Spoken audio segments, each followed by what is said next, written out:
Back when late night television was ruled over by several very wonderful hosts, you might recall Johnny Carson.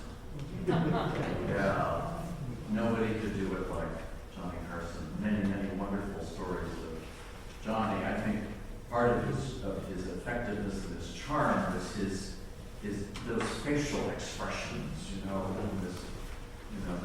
the twinkle in the eye and the slightly raised eyebrow as he's trying to smother his bursting out with laughter.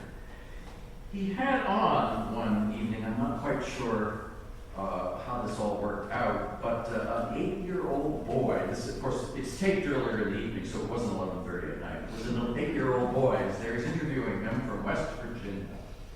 And he had rescued this young man, 2 of his friends, from a coal mine. So Johnny was quite impressed with that, and as they talked, it became apparent that this young man was quite an active churchgoer. He was very involved in his local Baptist congregation. "What are you learning in Sunday school?" he asked, pursuing this. The boy answered, "We heard when Jesus went to a wedding and turned water into wine." And he thought, "Oh, gee, for a Baptist congregation, that's kind of interesting." And so he with little chuckles. So keeping a straight face, he said, "And what did you learn from that story?" And the boy kind of squirmed and was uncomfortable, and he finally said, "Well, I learned that if you want to have a wedding, you better invite Jesus."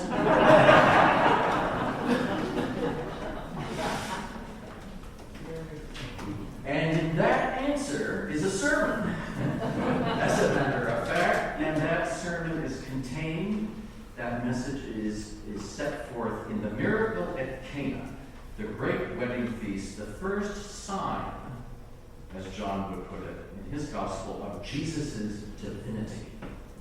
And as I mentioned last week at worship, we are treated this year to hearing this story. We only hear it once every 3 years. It is theophany. It's part of that 3-part, the manifestation of Jesus, the wise men, the baptism, changing water into wine at Cana. The abundance of God's grace that salvation through Jesus Christ will bring to God's people. The story is packed with intriguing details. And in John's Gospel, no detail is included without its meaning something. The details are clues to reveal the teaching contained in the story. Not the least of which is the prominence of Jesus and the disciples at this wedding. The 12 have just been gathered. I mean, that's on the 3rd day, you see, the 3rd day of Jesus following the disciples. They're in Cana, and presumably they're all together at this wedding, along with the attendance of Mary, specifically mentioned as a guest. In this case, the mother of Jesus, because Mary's name is never mentioned in John's Gospel. Whose wedding is this? Whose wedding is so important to have garnered the disciples and Jesus and his mother? And that leads to the very human interaction about this wedding, the importance of this wedding, and the catastrophe of running out of wine. The human interaction in part 1 of the story, that first paragraph, between Mary and Jesus.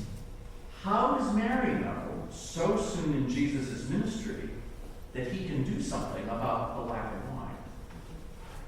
How does she know that? I mean, she really puts it on the spot. I mean, my son is a doctor. The very nice Jewish lady was at the party, and the gentleman he said, "Oh, I heard your son is a doctor, and I have this pain in my back. What should I do?" And she said, No, doctor of economics. And he replies, "Oh, great. What about Exxon? Should I buy or should I?" So, Jesus is just put right. I mean, she just, my son, talk with my son, he can fix the problem for you. I mean, mother, sit down. Mother, please, not now. It's not time. I'm not ready. Please. Nicholas Bartley wrote this about the beginning of this story, that God must love stories Our Creator is most attentive to our stories. Like any good story, there are multiple levels of meaning to find, to live through, to grow with. When we let God be the author, we can let the story bring the transformation. So the transformation occurs.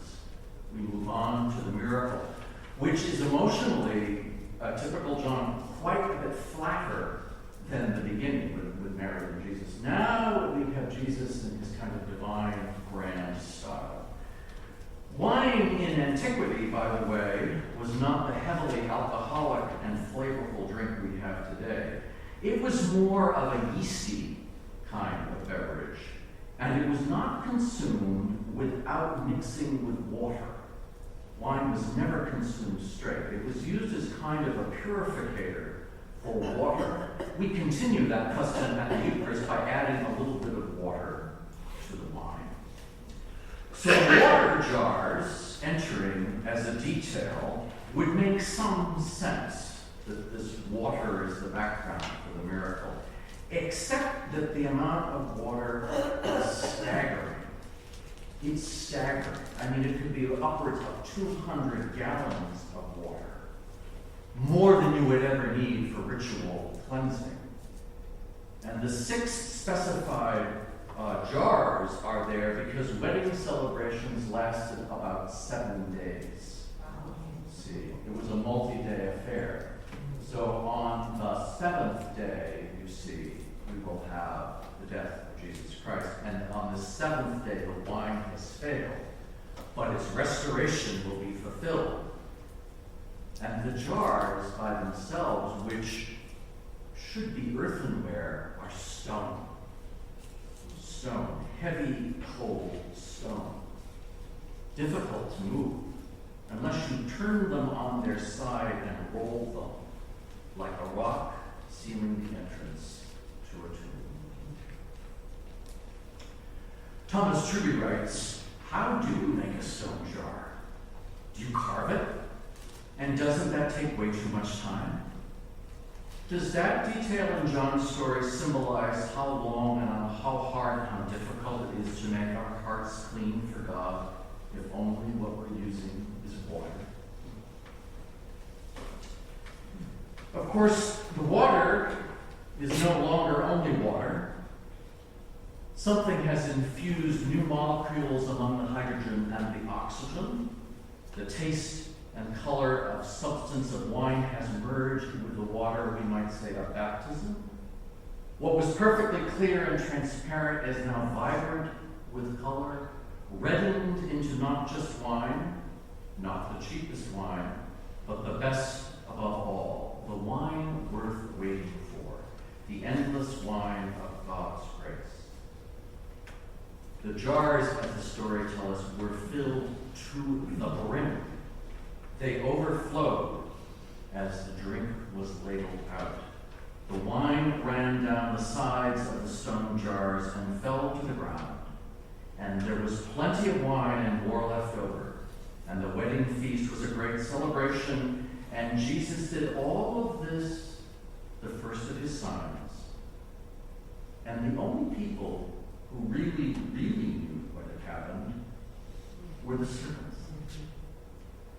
The only people who really knew the story behind the story were the servants, the ones who had gone to the well and filled the jars with water. They realized that something extraordinary had occurred, but no one else knew. Neither the bridal couple, nor the guests, nor even Jesus' mother. Just the servants, the helpers at the party, the hospitality workers, the people who did the cooking and serving and cleaning up. They knew what abundance Jesus had created. They knew that abundant life had come among them. Jacqueline Lewis writes this in The Fountain of Life about this miracle. I love the church, and I yearn to hear the church stand up and say in a bold voice, we are the people who worship here, and our God is an awesome God, whose steadfast love extends to the heavens and back to earth again. We are the boldly faithful followers of our loving, justice-working God, who is a refuge from despair, a safe space in which to lay down our weary souls, and a shelter from the raging storms of oppression. Our God sets the table before us in the very presence of our enemies and fills our cups to overflowing. I dream of the day when the church everywhere lives out a simple creed. In our God's household, everyone has enough, and we are the people to make it so.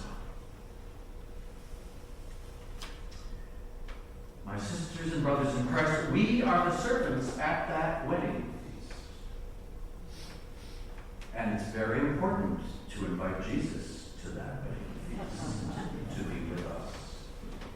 We are fortunate indeed to celebrate a wedding feast every Sunday at this table, the table of the Lord, at which there is always enough for everyone, and everyone shares in the abundance of God.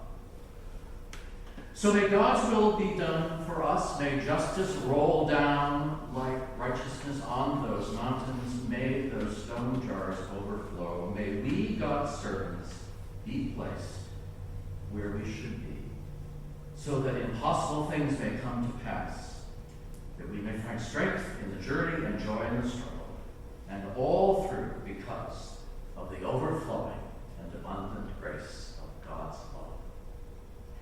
In the name of God, Creator, Redeemer, and